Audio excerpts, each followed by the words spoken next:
Now, I want to get busy on the first couple of subjects for today. Everybody that's okay, say I'm okay.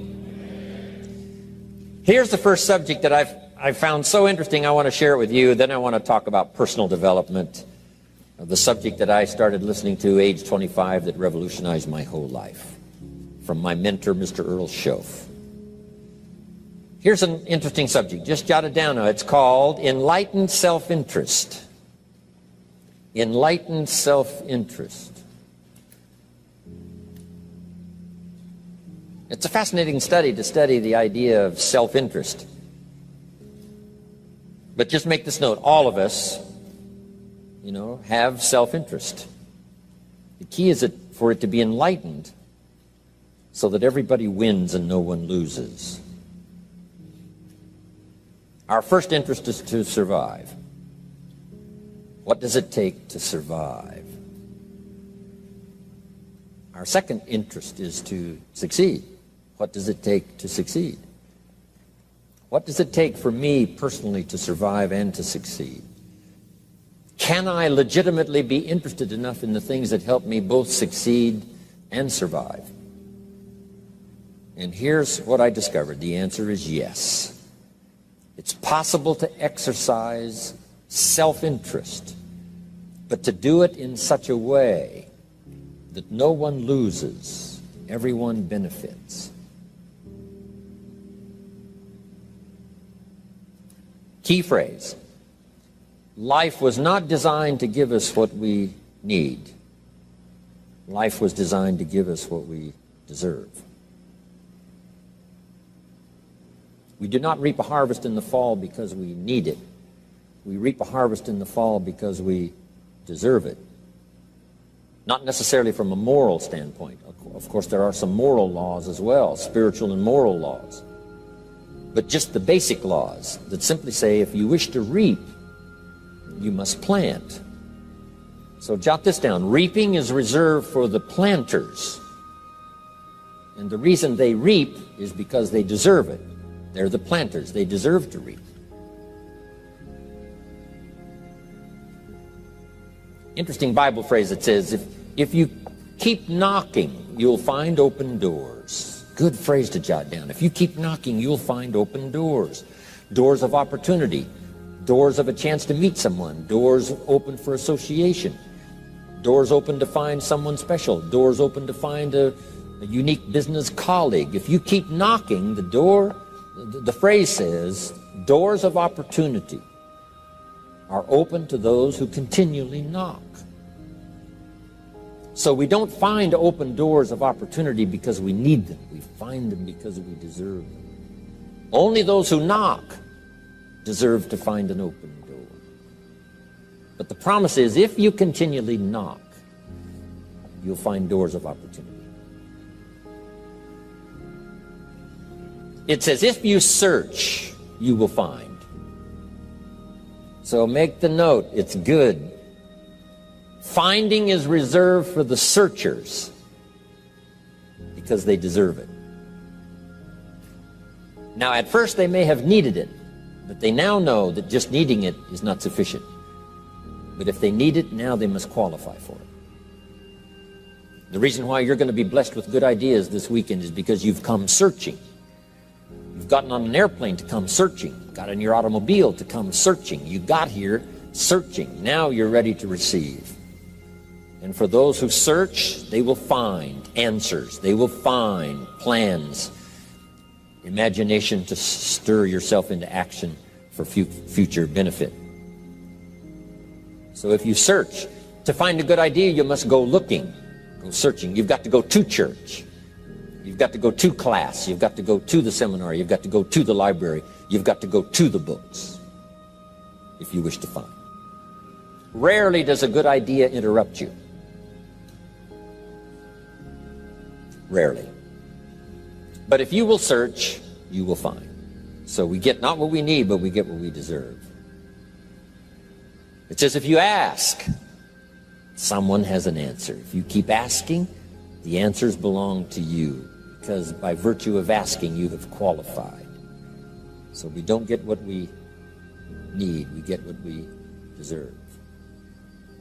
The mother on welfare should be taught in some small manner that hopefully she can begin deserving the welfare check. Not getting it because she needs it, but now starting to get it because she deserves it. If the welfare worker says to Mary, Mary, I brought a bucket of paint and a paintbrush, and the next time I come, if the door is painted and the fence here in front is painted, I give you the check for $450. Not that painting the door and painting the fence is worth $450. It's not worth that much, but it is the beginning of the process. So make that note. I want to begin the process of deserving. What would that be? What process should I begin engaging in to deserve good health, to deserve a good relationship, to deserve prosperity, to deserve an enterprise, to deserve the opportunity to build a city? What must I do to begin the process of deserving? So now the welfare worker comes back and the door is painted and the fence is painted, and now Mary gets the $450 to help take care of her children, not because she needs it, but because she's beginning to deserve it. Then the welfare worker thinks of some other project. She said, Mary, if these weeds are gone and this little garden is cultivated, when I come back, now that the door is painted and the fence is painted, if the weeds are gone and this little garden is cultivated, you get the $450. And step by step, a new life is emerging, learning the process of deserving it, not just needing. We teach our children at home, right? Child says, I need $10. So that language doesn't work here. There's plenty of money here, and the vaults are full. But to say I need $10 is not how you open the vault. So the child says what? Wow, how can I get that $10 that I need? So here's what they learn to say. How could I earn $10? Now the vault opens up. Now the money starts to flow. How could I earn $10? What could I do to earn the money? Not to get the money because you need it. Maybe you need the money. That's, all of us have needs. But here the key is to figure out how to open the vault, how to open the bank, how to open this unbelievable flow of resources to come our way. And here's the key: to deserve it, not to need it. You can't walk out to the field and say to the field, I need a crop. Here's what the field says. Here's what the ground says. Who is this clown that brings me his need but brings me no seed? So jot that down. Take your seed to the marketplace, not your need. Don't disclose your need to the marketplace, only your willingness. We'll talk about that a little later today. Because the marketplace is not interested in your need, but they are interested in your seed. They're interested in your willingness to work. They're interested in your disciplines. They're interested in your eagerness. They're interested in your vitality and your work ethic. That's what the marketplace is interested in. Not your need, but your seed. Okay. We get what we deserve.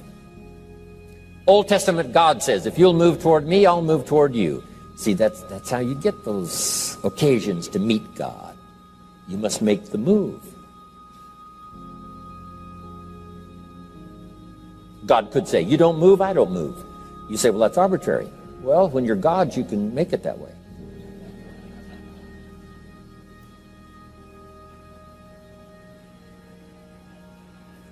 So, the law says if you wish to receive, now let's talk about enlightened self-interest. If you wish to receive, and we would call the wish to receive self-interest. But if it's enlightened self-interest, here's what it says. I understand that in order to receive, I must give. Receiving is reserved for those who give. Receiving is not reserved for those who need it. It's reserved for those who deserve it. We deserve the receiving by giving. In fact, there's an extraordinary phrase in this little context, and here's what it says. It's better to give than it is to receive. Now, the uneducated person would find that difficult to ponder. Why would it be better to give than it is to receive? So let me give you one of the better phrases for the day. Here it is. Giving starts the receiving process. So of course it's better to give than it is to receive. How much receiving do you wish? You must start the giving process. For me to receive my additional fortunes for the future, not necessarily for the money, because I don't need the money. I take the money, but I don't need the money.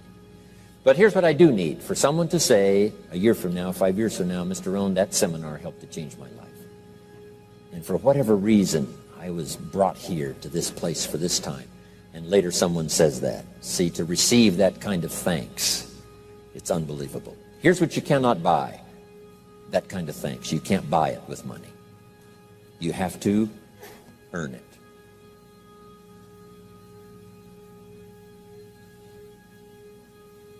Now let's expand a little further now. It's called the law of riches and wealth. In our own self-interest, if we wish to be rich and wealthy and prosperous and healthy and all the valuable things we can think of for the human experience, how could we get there? It's understanding the law of enlightened self-interest and the law of deserving. The question was asked in the Bible, how can we be great? What is the key to greatness? Great wealth, great return, great accolades, trophies to put on the mantle above the fireplace. How can we get great respect, great riches, great abundance for ourselves? How can we get that? And the answer was given, and here was the answer: find a way to serve. Find a way to serve the many. So I paraphrase it to read this: service to many leads to greatness. Service to many leads to greatness. Someone says, well, about the best I can do is take care of myself. That's okay. Self-care, has its own reward, but it's very limited. Somebody says, I can't be worried about other people's problems. I got enough problems of my own. That's okay. Self-defense is okay. Self-preservation is okay, but it has a very limited reward. If you wish to change that into abundance and prosperity and uniqueness, then here's what you must do: help solve other people's problems. Help find answers for someone else, not just for yourself, but for someone else. And in that kind of service, you now begin the process of greatness.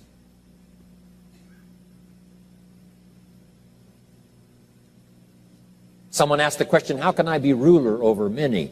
How could I manage a lot of people? How could I be the leader of a vast movement or enterprise? Here was the answer: nothing wrong with that wish. We call that self-interest of the highest kind. Wishing to be the manager, the ruler, wishing to be presiding over many people. Here was the answer: be faithful when the amounts are small. Be faithful when there's just a few. Be disciplined when there's only a few. That starts to entitle you to someday be ruler over many. You say, well, if I had a big organization, I'd really run it with a strong hand and I'd be a fabulous leader. But I've only got a few and I don't know where they are. See, that's not going to work. If you wish to preside over riches, you must start when the amounts are small. Someone says, oh, if I had a fortune, I'd really take good care of it, but I've only got a paycheck, I don't know where it goes. See, not knowing where it goes disqualifies you now for presiding over the fortune. We've all heard that, right? I don't know where it all goes. Did you ever hear that expression? Oh, we'd love to have you run the company. You don't know where it all goes. Somebody says, it just gets away from me. Oh, we'd love to have you run the world, right? It just gets away from you. Somebody says, it's only pennies and it's only a few. Here's where you begin to qualify for abundance and riches and greatness and respect, is to be disciplined when the amounts are small. Someone finds it unique, right, that this many people would come and hear what I've got to say for a whole weekend, but this is not where I started.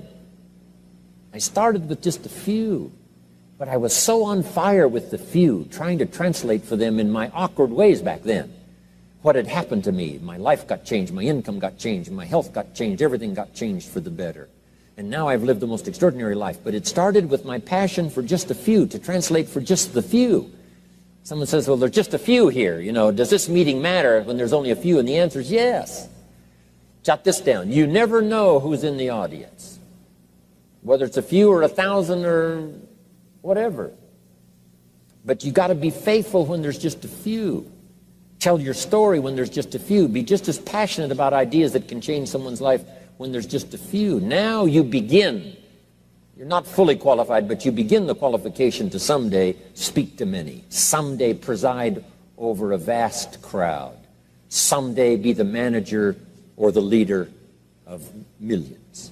It starts in those early days to deserve it. Now, jot this down. Also give yourself a chance to change. Some things I held on to that I thought this was it, this was it. I'm telling you, after a while I gave it up, found out it wasn't it. So give yourself a chance to change. Refine your philosophy. Refine your direction. If you'll give yourself a chance to do that, here's what will happen down the road a ways. A new door will open that you haven't discovered before. Give yourself a chance to change.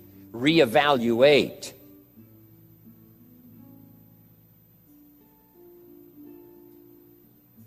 Okay.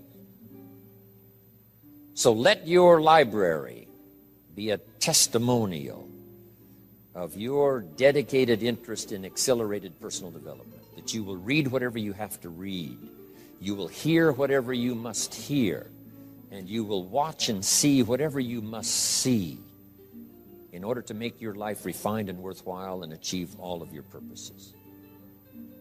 That's what I want this stopping station to be these 3 days.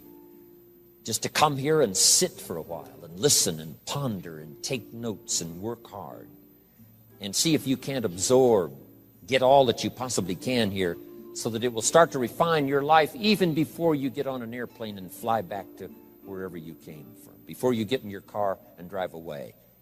What we share with you here, with whatever, all the rest that you've learned, this will be a catalyst to start a process even before you get home that'll start working for you. Some of you are going to set some goals. We're going to do the workshop tomorrow, designing the next 10 years. Hopefully you'll come up with some new promises, some new objectives, some new ideas. And by the time we're finished here, these 2-3 days, I'm telling you, you'll see yourself able to accomplish 2 times, 3 times, 5 times more than you ever thought was possible, which will make this cost of this seminar a small price to pay. And hopefully it'll make the time you spent here small price to pay compared to making this an investment in your future, in what will flow in terms of money and income and return and reward and respect and dignity and accolades, trophies, all the stuff that can be yours. A marriage that lasts forever, a friendship that nourishes you forever, things that you'll find that you'll keep and treasure for a lifetime. Hopefully this is one of those weekends. It takes a lot of effort to learn. It takes a lot of effort to grow. It takes a lot of effort to decide and debate. But jot this down. It's all worth the price. Whatever stimulates you to think, whatever stimulates you to wonder, whatever stimulates you to react or even to debate, even if you hear something you say, well, that's not right, see, that's still valuable. It means you're awake. It means you're alert. It means you're alive. It means your mind is ready to take on something, whether it's agreeable or not agreeable. Something right, something wrong. Who cares what it is? We've got to listen to a variety of voices. And some are going to come from the left and some are going to come from the right. And some are going to come from mysterious sources. And some will try to entice you with all kinds of stuff. But that's okay, just so you're alive and alert and awake, ready to process anything that comes your way. Take the best of it and make it beneficial for you, so that tomorrow you walk with a stronger step. Next month you see a clearer vision. And a month from now, the purpose for your life is multiplied by 2, 3, 5. That's what I want to create here. So, now, to hurry and get through, because we have so many subjects to cover, let's cover now some other things under personal development. Here's one that's important as you read and as you listen and as you study and as you grow and as you take notes and as you fill up your journal. and then try to work on the ideas to make yourself valuable in the marketplace. Here's something to remember under personal development, some things I had to learn. First, steps to success. First of all, you need good ideas. Just decide right now you're going to accelerate your plan for collecting good ideas. Ideas for your life, ideas for your health, ideas for your marriage, your relationships. Ideas that stimulate. One idea sometimes leads to the next, needs to the next. And the 4 or 5 ideas in the future that really thrust acceleration into your life, you couldn't have gotten unless you went through the first one and the second one and the third one. Next, you need good plans. So we're going to talk about time management and game plans tomorrow. You need a good health plan. Traveling around the world, you can imagine the kind of health plan I have to have. If I didn't have a superb, extreme, got to underline the word extreme, if I didn't have a superb, extreme health plan, do you think I could travel all over the world? People look at my calendar and say, impossible. I'm the only one that can do it. Everyone else is too young. Incredible. But I've got to be extremely healthy. I can't let up at all in terms of diet and nutrition, exercise, all that stuff in order to stay healthy. So a good health plan, a good family plan. Here's a good one, a good marriage plan. Some people just go along married with their fingers crossed. You've got to have a better plan than that. Some are whistling in the dark, hoping everything will work out. Not a good plan. You need a good plan for how to use the day. We'll talk about that tomorrow. Best kept secret of the rich, how to use your time. A good plan to meet the right people over the right amount of time to stimulate your life. You need a game plan for lifestyle. We'll talk about that later. So to succeed, we need good ideas and good plans. Here's the next. We have to learn to handle the passing of time. Because all of this takes time to learn, to grow, to change. Getting through the seasons takes time. The spring has a certain amount of time. The summer has time. The harvest has time. The winter has time. Learning to handle the passing of time. Jot this down if you're involved in business. You've got to give your project time. You've got to give your people time. Give people a chance to learn, chance to grow, chance to change.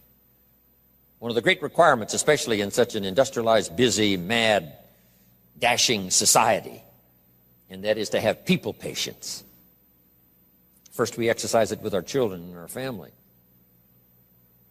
Getting people to work together, got to have patience, even with your family. If you're involved with independent people, it's a challenge. It's like herding cats, trying to get them to work together. Herding sheep is easy. They very quickly get going the same direction. But try herding cats. It's like your children. Different ages and different personalities and different opinions. To get the family all going the same direction, kind of working together to make things work, I'm telling you, it is a challenge. But if you'll have some patience, you can do it. Now, here's the big one, to have patience with yourself. Give yourself time to learn. Give yourself time to understand good ideas. Give yourself time to make changes and then grow into those changes. Give yourself time to refine your personality to fit the business, whatever business you're engaged in. In some, you may have to speak up a little stronger. In some, you may have to calm down just a little bit more. Just learn to refine your personality and your temperament to suit. All of us can do that, but it takes time. Have patience with yourself. We had to do that from the beginning. Learning to tie the shoestrings of your shoes. If you tried a couple of times and says, I'll never learn this, it's over. Say, no, you can't go through life with your shoes untied. Come on. Some people, maybe it happens for them a little quicker than others. Some people get the hang of it almost overnight. Someone else, it takes a little longer. If it takes you a little longer, have patience with yourself. Because patience has its own reward. Patience is a virtue of the extraordinary kind. We have to have patience with our employers. We have to have patience with government officials. You've got to have patience with IRS. You've got to have patience with the Army. You've got to have patience with the FBI. Here's a good thing to remember while you're exercising patience. Usually enough good people will finally make it right. You just got to jot that down. Usually enough good people will finally make it right. Not everyone in the community is going to toe the line and do the moral thing. But let me tell you what, most will. That's how we create a society that we can live in. Most will. Every teenager will not obey all the rules and regulations and live a model life. Not everyone will, but jot this down. Most will. Enough will. When the good Lord recruited 12, not every disciple, not every one of the 12, but it was enough of the 12 to start a movement that's lasted for 2,000 years. Not everyone, but enough will. There's only been a couple of exceptions to that rule. One was the story of Sodom and Gomorrah. God was going to destroy Sodom and Gomorrah for their evil ways. Abraham had a friend that lived there. And Abraham implored and said, God, if I can go to Sodom and Gomorrah and find 50 righteous people, will you spare the city? And God said, Abraham, you've been such an excellent friend of mine. Yes, I'll spare the city if you can find 50. So he searches the city, can't find 50 good people. Comes back and says, Lord, would you take 40? God says, Abraham, for you, come on, I'll do it. If you can find 40. So he searches for 40, can't find 40. And he comes back and says, would you take 30? Good Lord says, Abraham, only for you will I reduce it to 30. Can't find 30. Can't find 20. Abraham said, this is my last request. Would you take 10? God said, only for you, Abraham. So he went searching for 10, and you know the story, right? Couldn't find 10. That's the exception to the rule. So he said, Abraham, get your friend Lot and his family out of there because the end has come. But that's the exception to the rule. So jot down the general rule. Most will. In a civilized society, most will obey the rules. In government, most will. Not every senator will, but what? Enough will to build a stable government and a future. Not everyone in the armed forces will, but enough will. Not everyone in the community will, but enough will. Not every teenager in this high school will, but I'm telling you, the most will. And that's how we survive in a civilized society, because most will. And that's a good feeling to know. Most will. Okay. So have patience. Next, under personal development, is learning to solve problems.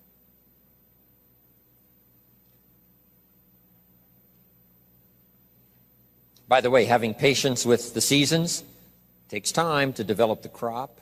You can't plant the seed, dig around it in a few days saying, where is it, where is it? And you can't really help. All you can do is nourish. Some people plant in the spring, leave in the summer. Just haven't got the patience to last. So next comes solving problems. Business problems, family problems, personal problems, financial problems, emotional problems. There's all kinds. Here's a good idea I found in solving problems. Every once in a while you've got to, I haven't got it here, but I can just describe it for you. Take a piece of paper, put a line down the center of the paper, and on the left side describe the problem. So just jot that down. A piece of paper in half, on the left side describe the problem. Sometimes it's a good idea to take a problem out of your head and put it on paper. We'll talk a little bit more tomorrow about how to think on paper. This is one of the ways to think on paper. Our mind usually is too busy sometimes to sort things out. So if you take it out of your mind, put it on paper, what is the problem? And you describe to the best of your ability what the problem is. And then ask this question, is that all of it? Because if you're going to prescribe something for the problem, you need to know what all of it is. When you've got it all listed, on the other side now of the paper is called answers and solutions. The problem on one side, answers and solutions on the other side. And now let me give you 3 questions. 3 questions that can help solve most any problem. Here are those questions. Number 1, What could I do? So just jot that down. What could I do? Then you start developing what we call working papers. And the working papers consist of making a list of the things you could do to solve this problem. Number one, and you say, well, number one would take too long. I can see that right now. Let's go to number two. Maybe that's the answer. Number three, no, that isn't it. And let's say you've got several points now and you've done your best to try to solve the problem yourself and you can't solve it yourself. Here's the second question. What could I read? Maybe somebody spent a lifetime researching the problem you've got, and they've got some excellent answers from a lifetime of research. Maybe in your own journal you've taken notes before on something. You say, hey, I remember a class I took. Seems like there were some answers there, so you go back, do a little research. So under number two is research. And if you search, what? You will find. If you research, you will find. Search and research.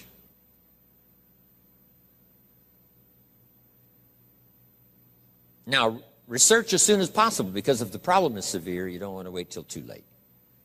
My friend Kenny comes to me and says, he just lost a beautiful lady, fabulous lady. They got a divorce. She was really something. Then after his divorce, he comes to me and says, it's over. But he says, something strange. He said, I found a book in my own library that I think would have saved my marriage if I had read it before my divorce. And it was a book entitled How to Live with Another Person. He said, I should have read that book a long time ago. He finally read it, but it was a little late. It's like reading a book on nutrition after you've had a heart attack, right? I mean, that's good. That is good. But gosh, it's so much better to read it before. Spare yourself the agony and the lost time and maybe the loss of your life. Now, if you tried to solve it yourself and you can't solve it and you've researched and it doesn't seem like you've got the answer, here's number three. The third question is, who could I ask? Is there someone around me that might have the answer to my problem? Now, under that, put this. Don't ask first now. Try to solve it yourself. Develop some working papers. What you think you might do, that still isn't it. Here's some books I've read. This guy's crazy. This guy, no answers, haven't got it. Now I ask. But if you now can show your working papers to who you ask, you can't believe how swift the answer will come. All of us have heard this, but let's remind ourselves one more time and put it in your notes. We all love to help people who, first of all, try to help themselves. Back to the philosophy of deserve. I've tried to work it out, haven't got the answer. Maybe you can help me. Somebody is very willing to help you if they know you've tried first to help yourself. It works that way with our children, right? My daughter Linda, before she got married, used to travel a lot. She comes to me and said, Daddy, I'm headed for Thailand. I said, wonderful. She said, I've saved up my money. I said, fantastic. She said, I've got $1,000. I said, wonderful. She said, the kids wanted to go here, wanted to go there. I didn't go. They wanted to buy this, wanted to buy that. I didn't buy. I got my money put aside, $1,000. I said, Linda, unbelievable. You must be my daughter. That's fantastic. Now, she said, to make the trip, I only need a couple of thousand more. An easy 2,000, right? But she knew she couldn't get the whole 3. But she knew that if she worked hard to the best of her ability and put that first 1,000 together, the next 2 was easy, right? Okay. So, develop your working papers. Do your best to solve problems. Here's why you try to solve it on your own first. You need the mental and emotional muscle. You need the discipline. If you just quickly go to the answer, somebody that's got it, now you're not developing the muscle. You're not developing the discipline to solve your own problems, because there may come a day when there's no one else to ask. So you need the rhythm of learning, the rhythm of trying, the rhythm of seeing if you can do it first to build the emotional, mental muscle.